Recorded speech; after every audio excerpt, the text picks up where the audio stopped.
Assalamualaikum warahmatullahi wabarakatuh. Halo semuanya, kali ini aku akan membahas mengenai sinyal dan sistem, yaitu tentang pengenalan sinyal diskrit dan kontinu. Sebelumnya perkenalkan, nama aku Silvi Zuhrufiatunisa dengan NIM 2308968 dari kelas 3B Sistem Telekomunikasi. Materi yang akan dibahas yang pertama yaitu definisi sinyal dan yang kedua yaitu jenis-jenis sinyal. Yang pertama yaitu definisi sinyal. Sinyal merupakan representasi dari informasi dalam besaran fisis yang bervariasi dalam ruang dan waktu. Sinyal Xt adalah sebuah fungsi matematika yang memetakan setiap detik pada variabel waktu T ke suatu nilai real atau skalar X. Contohnya seperti gelombang tegangan dan arus pada rangkaian listrik. Sinyal dapat berupa sinyal kontinu atau diskrit, tergantung pada cara representasikan dan pengukurannya. Dalam suatu sinyal terdapat informasi yang dapat dimanipulasi, diproses, atau dianalisis dalam bentuk secara fisik maupun digital. Selanjutnya kita masuk ke jenis-jenis sinyal. Yang pertama yaitu sinyal waktu kontinu. Sinyal waktu kontinu atau sinyal analog adalah sinyal yang memiliki nilai real pada keseluruhan rentang waktu T yang ditempatnya. Sinyal kontinu direpresentasikan dengan amplitudonya berubah secara berkelanjutan atau kontinu. Perubahan tersebut biasa terjadi pada rentang waktu tertentu yang berbentuk sinyal sinusoidal. Contoh dari sinyal kontinu adalah gelombang suara, sinyal listrik analog, dan sinyal cahaya. Selanjutnya yaitu sinyal waktu diskrit, di mana ini adalah sinyal yang bernilai hanya dalam potongan-potongan waktu diskrit. Pada jenis sinyal ini, waktu T adalah satu bagian bilangan diskrit sehingga sering ditulis Xn, di mana N merupakan bilangan integer atau bulat. Sinyal diskrit berasal dari hasil pencuplikan atau sampling sinyal kontinu Xt. Berdasarkan pada penjelasan di atas, kita tahu betapa pentingnya satu proses yang bernama sampling. Proses sampling ini harus memenuhi syarat Nyquist, yaitu Fs lebih besar dari 2 Fi, di mana Fs adalah frekuensi sinyal sampling dan Fi adalah frekuensi sinyal informasi yang akan disampel. Selanjutnya yaitu sampling. Sampling adalah proses mengubah suatu sinyal kontinu menjadi sinyal diskrit dengan mengambil sampel nilai sinyal pada interval waktu tertentu. Sinyal diskrit ini terdiri dari serangkaian nilai yang diambil pada titik-titik waktu diskrit. Tujuan dari sampling adalah merepresentasikan sinyal kontinu dalam bentuk yang dapat diolah oleh sistem digital. Untuk mendapatkan sinyal waktu diskrit, salah satu caranya ialah melalui pengolahan sinyal pencuplikan atau sampling sinyal, atau sering disebut juga dengan sampling Nyquist. Untuk lebih jelasnya, teknik sampling ini merupakan proses pencacahan sinyal sampel dalam periode waktu tertentu dan tidak berubah dengan tujuan menghasilkan sinyal diskrit. Teorema sampling Nyquist menyediakan suatu pedoman penting dalam sampling. Menurut teorema ini, untuk merekonstruksi sepenuhnya sinyal kontinu dari sinyal diskrit yang dihasilkan oleh proses sampling, frekuensi sampling harus setidaknya 2 kali lebih tinggi dari frekuensi tertinggi dalam sinyal asli. Dalam istilah lain, frekuensi sampling harus lebih besar dari 2 kali frekuensi maksimum dalam sinyal asli. Jika frekuensi sampling kurang dari 2 kali frekuensi maksimum, maka fenomena aliasing dapat terjadi.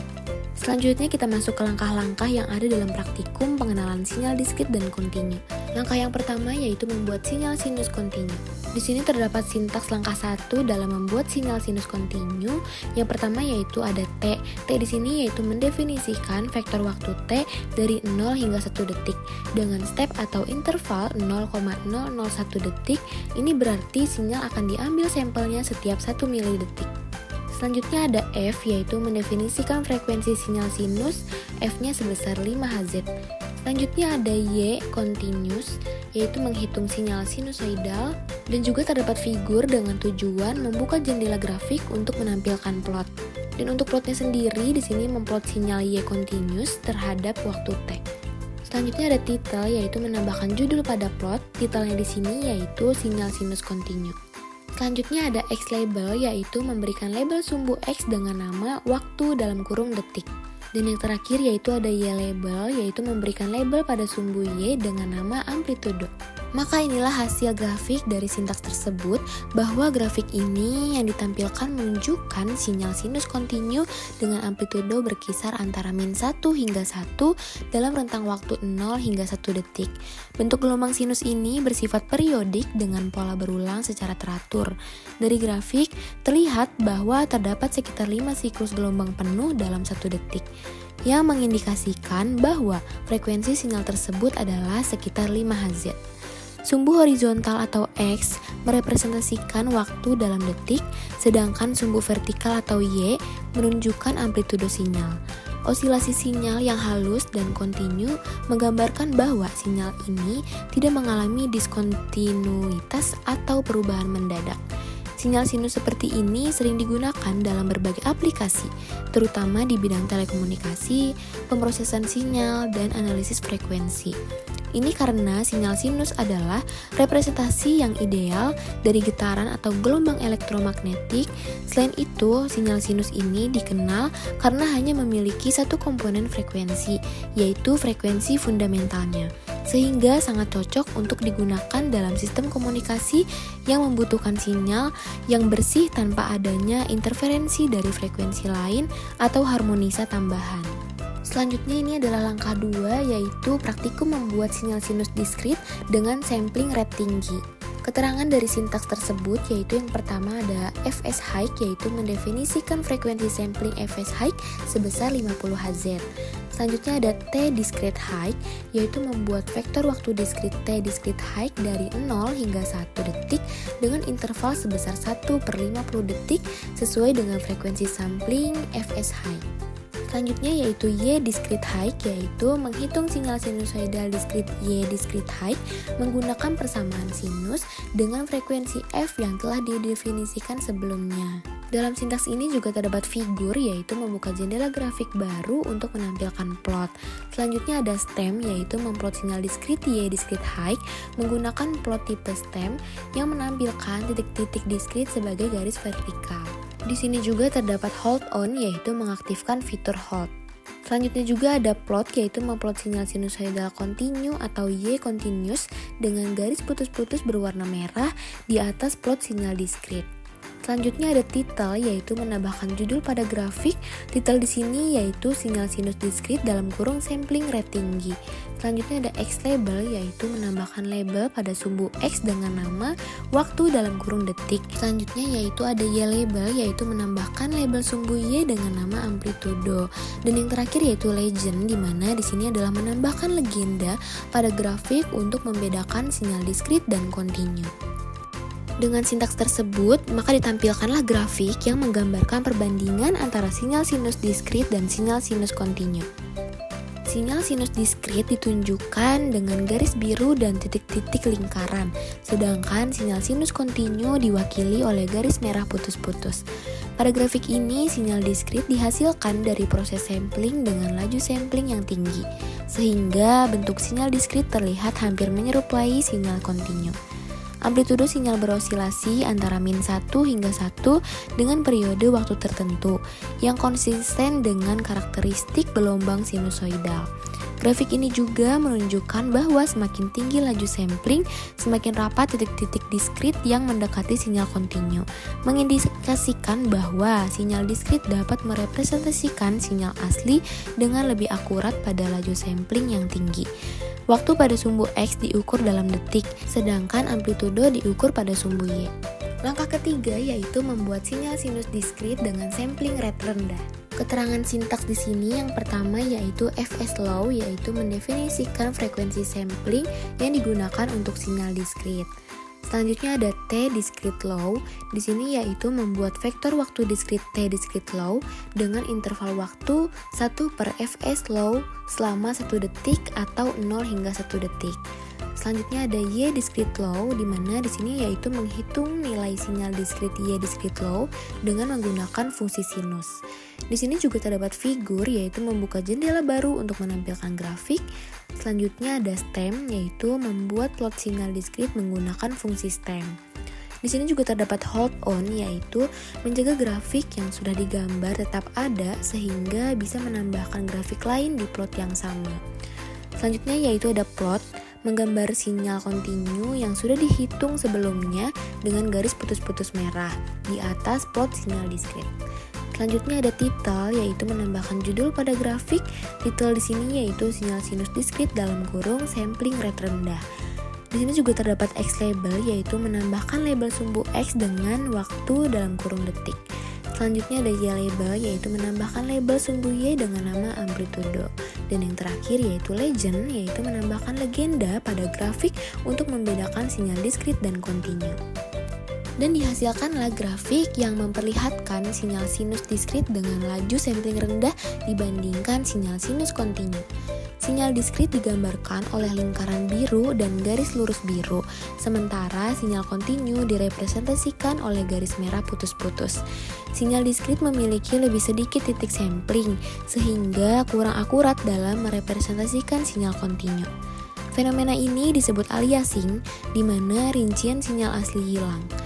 Amplitudo berosilasi antara -1 dan 1 dengan waktu pada sumbu X dalam detik. Ini menunjukkan pentingnya laju sampling yang tepat untuk menangkap sinyal secara akurat. Selanjutnya yaitu langkah 4 adalah membuat sinyal kotak. Di sini juga terdapat sintaks dengan keterangan yang pertama yaitu T-square atau mendefinisikan vektor waktu T-square dari 0 hingga 2 detik dengan interval waktu 0,001 detik. Selanjutnya ada Y-square yaitu menghitung nilai sinyal kotak menggunakan fungsi square. Di sini juga terdapat figur yaitu membuka jendela baru untuk menampilkan plot sinyal kotak. Di sini juga terdapat plot yaitu membuat plot dari sinyal kotak Y-square terhadap waktu T-square. Juga terdapat titel di mana di sini menambahkan judul pada plot yang menunjukkan bahwa grafik tersebut adalah sinyal kotak. Judul di sini yaitu sinyal kotak.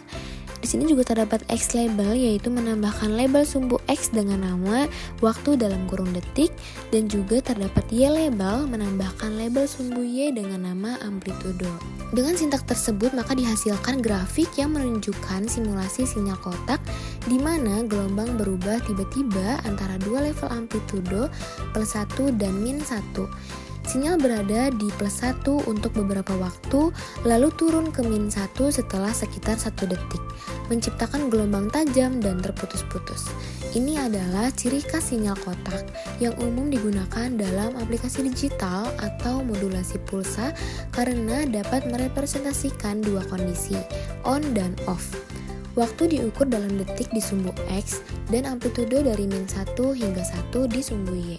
Pada materi ini dapat disimpulkan bahwa proses sampling merupakan salah satu langkah fundamental dalam pengolahan sinyal, di mana sinyal kontinu yang memiliki nilai pada setiap titik waktu diubah menjadi sinyal diskrit yang hanya bernilai pada waktu tertentu. Transformasi ini memungkinkan sinyal kontinu untuk diproses dalam sistem digital, seperti komputer dan perangkat elektronik lainnya. Esensi dari proses ini terletak pada pemilihan frekuensi sampling yang sesuai sebagaimana dijelaskan oleh teorema Nyquist. Berdasarkan teorema tersebut, frekuensi sampling harus setidaknya 2 kali lipat dari frekuensi tertinggi dalam sinyal asli. Ketika persyaratan ini terpenuhi, sinyal diskrit dapat sepenuhnya merepresentasikan sinyal kontinu, sehingga meminimalkan resiko kehilangan informasi penting. Sebaliknya, jika frekuensi sampling tidak memenuhi syarat ini, fenomena aliasing akan terjadi. Aliasing mengakibatkan distorsi pada sinyal, di mana sinyal hasil sampling tidak lagi mencerminkan sinyal asli dengan akurat. Dalam praktikum ini, perbedaan antara sinyal kontinu dan diskrit menjadi sangat nyata. Sinyal kontinu dicirikan oleh perubahan amplitudo yang halus dan berkelanjutan sepanjang waktu, memberikan gambaran visual yang mulus dan konsisten. Sebaliknya, sinyal diskrit hanya bernilai pada waktu-waktu tertentu, sehingga menghasilkan representasi berupa serangkaian titik diskrit. Ketika frekuensi sampling yang tinggi diterapkan, sinyal diskrit yang dihasilkan hampir menyerupai sinyal kontinu, menunjukkan hasil yang sangat mendekati kenyataan. Namun, pada frekuensi sampling yang rendah, representasi sinyal menjadi tidak akurat.